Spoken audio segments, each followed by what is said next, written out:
ka boy ba Giêsu nang telok chun nun na lam hi at luang khâu lâu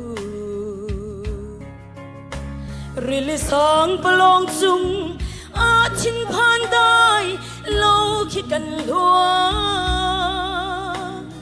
hi valaya bao chân điên hao anh lâu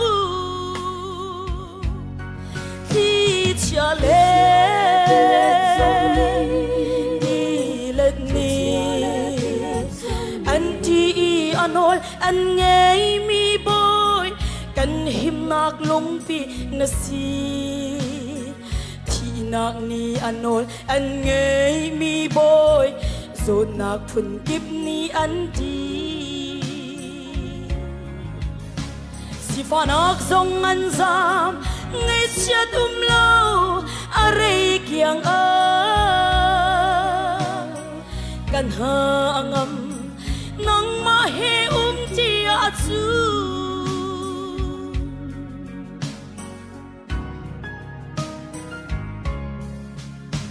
nung hai le ngak cha cha kan pa ngày chia mi cha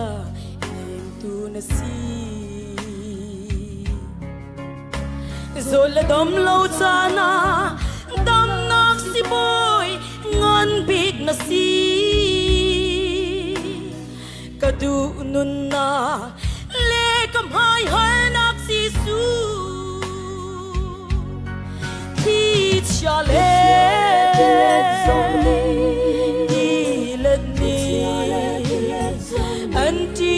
anol an ngay mi boy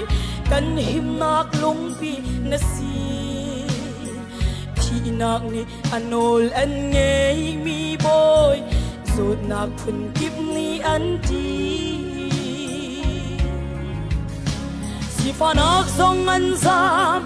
ngay chia lâu a rei kiang a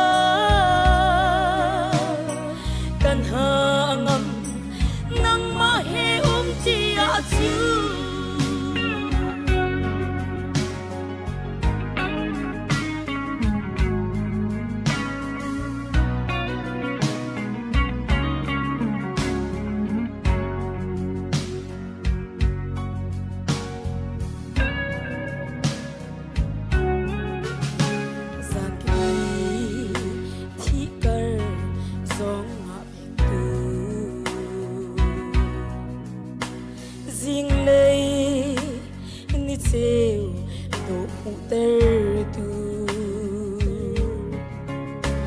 rồi nak đi nung lạc lệ thì nak sungin luat nak bê tu pathian lạc a pathian sung nung big si su thì cha lệ ni lên ni anh đi anol anh nghe mi boy kan him na lung pi na si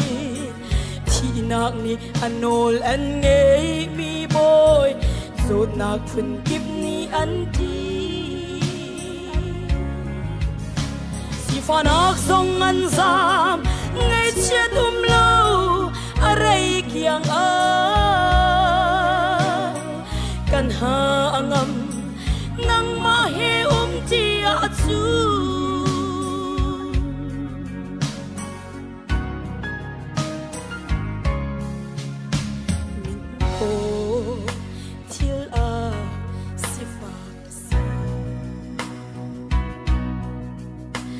nang ma a chun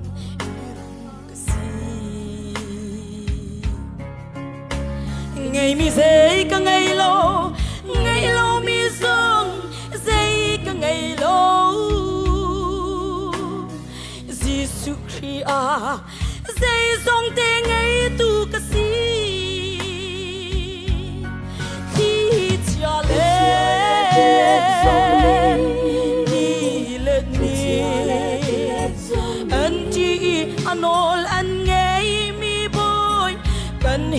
nak lungpi na si thi nak ni anol an nge mi boy zot na kun kip ni an ti si fanak song an za ngai sia tum lo aray kiang a kan ha angam nang mahe tia chu amen boy panas panak chau ko se